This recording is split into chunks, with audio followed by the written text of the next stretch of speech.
Hello everyone, welcome back to My Digital Diaries. This is Frontend Developer Course and you're watching episode 5 of Next.js series. In this video, we are going to continue our last topic, that is data fetching. Today we are going to see how we can do a data fetching in API route.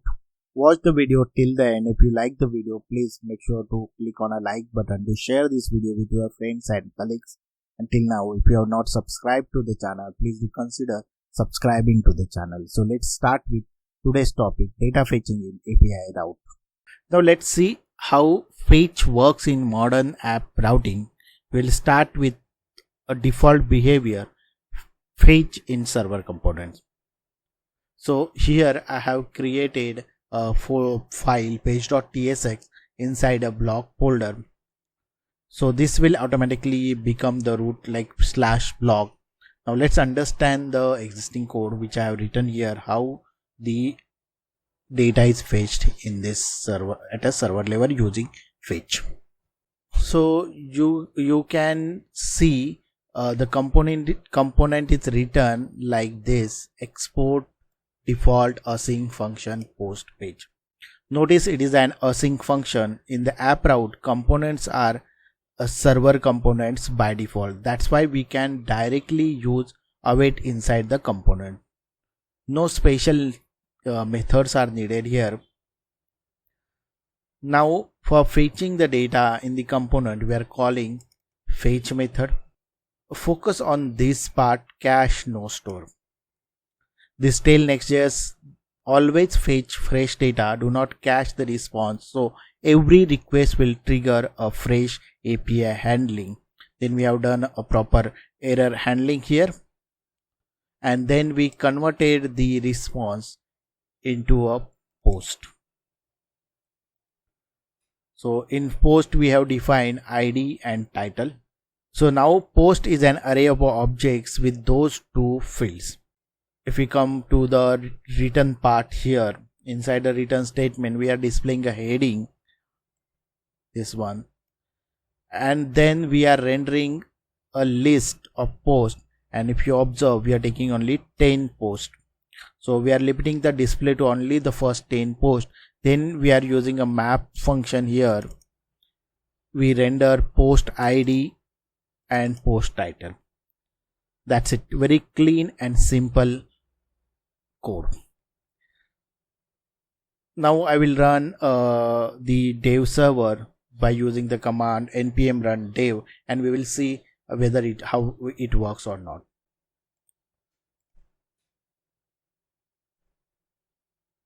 Cd demo app npm run dev.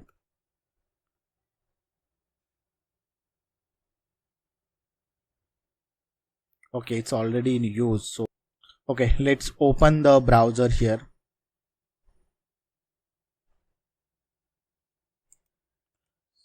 /blog.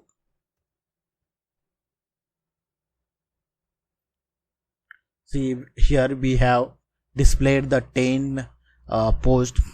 So we are using as JSON placeholder API for our display. Okay, so this is how fetch works in the app route.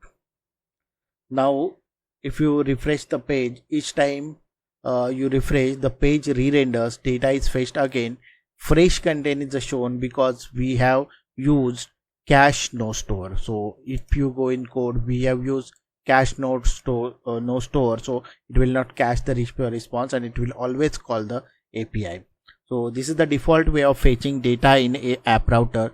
No special data fetching methods are required like we have seen in the page routing. We simply use the fetch inside an async server component, and cache equal to no store ensures fresh data on every request.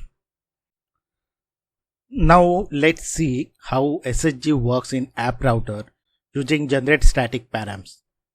So this is the file which I have worked on, page.tsx. This is used for a dynamic routing. Basically, if you see the block ID, so block/1, block/2, those kind of a dynamic data update, we are using this. So let's understand code step by step. At the top you can see the export constant dynamic params is equal to true. What does it mean? Even if a route is not pre-generated during build time, Next.js is allowed to generate it dynamically when requested. So we are not restricting routes only to the pre-built one. For that we have added this parameter. So let's understand how the generate static param will work. This function runs at a build time. So its job is to tell Next.js which dynamic routes should be pre-generated. Inside this function, we are fetching all posts from JSON placeholder API, a sample API which we are using for our demo.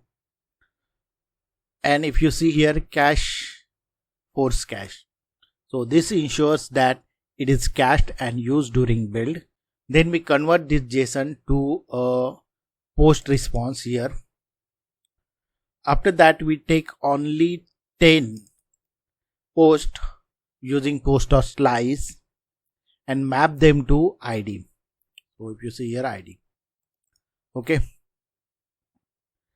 Remember, route parameter must be string. So that's the reason why we are converting this to string. So that during the build time, Next.js will generate the block/1, block/2, like up to 10. This page will be created as a static HTML file. Now let's look at the page component here. So in Next.js 15 and 16, param is async. Let's look at the page component now. The important point here is for next 15 and 16, parameter is async. So here you can see params promise ID string. This means we must await param inside the component. So this is the one. Next, if you check here where we are fetching a data, we are saying the next revalidate 60 seconds. So this tells Next.js you need to revalidate and update it after every 60 seconds. So this is a static generation with periodic update. And then we have a not found one. If it doesn't found the data, then it will show you not found. So this is automatically showing the 404 page. Now finally we render heading in this return. If we say we are generated heading, we are displaying heading, post ID, post title. Okay. So now if you build npm run build, same what we did in page routing. So let's do it again here. I already done it, but let's do it for the demo purpose. cd demo app npm run build.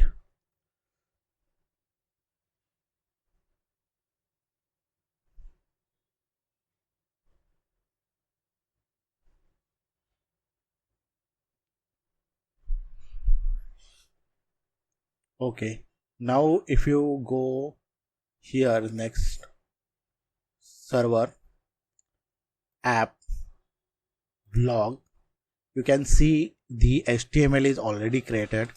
10 HTML, 9 HTML. See, the data is also there. 8 HTML, 7 HTML, 6 HTML, 5 HTML. All the data is already there.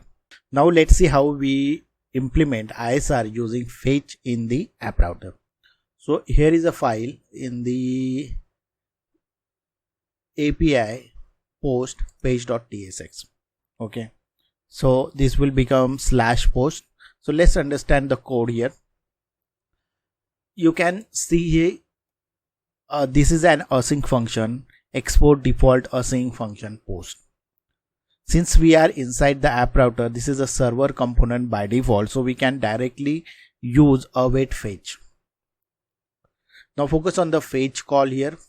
We are calling JSON placeholder a demo API, which we are doing for other things also. But the important thing to notice is this one, next revalidate 60. This enables incremental static regeneration. What this means in practice, the page is statically generated. The generated page is cached. After 60 seconds, Next.js can revalidate and regenerate it in the background. So this behave like SSG plus automatic update. Then of course we have done some error handling here. I'm not going in that detail. And then here we are converting our response JSON format. We will define that into the type post, which has a ID and title. ID is a number and title is a string. Now inside the return, we show a heading mentioning the heading h1 tag. Then we are displaying 5 posts here, post ID and title. Okay, this is very clean implementation. So we can run a npm run build. So let's go to the terminal.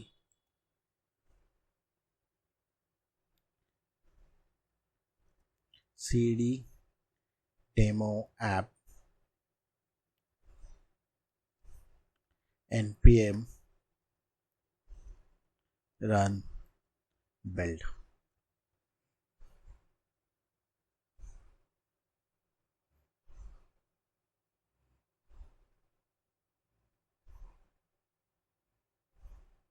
Okay, so now if you go to the next app, next server app post,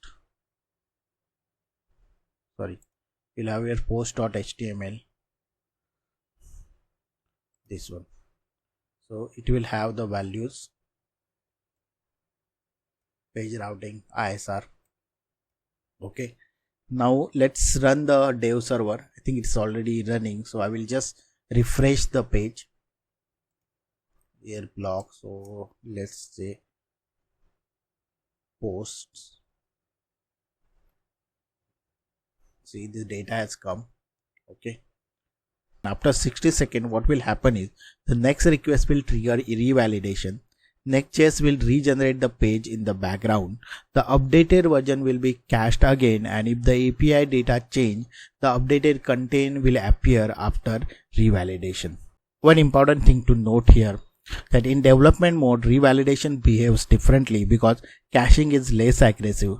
For proper ISR verification, you can do that on production build and you can verify whether ISR is working.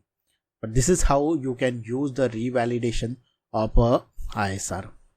And that's wrap up our complete guide on data fetching in Next.js. We covered pages router, app router, SSR, SSG and ISR. If this video helped you to understand Next.js better, please do like the video, share it with your friends and colleagues, subscribe to the channel, and you can join our membership program also. I will see you in the next video. Thank you.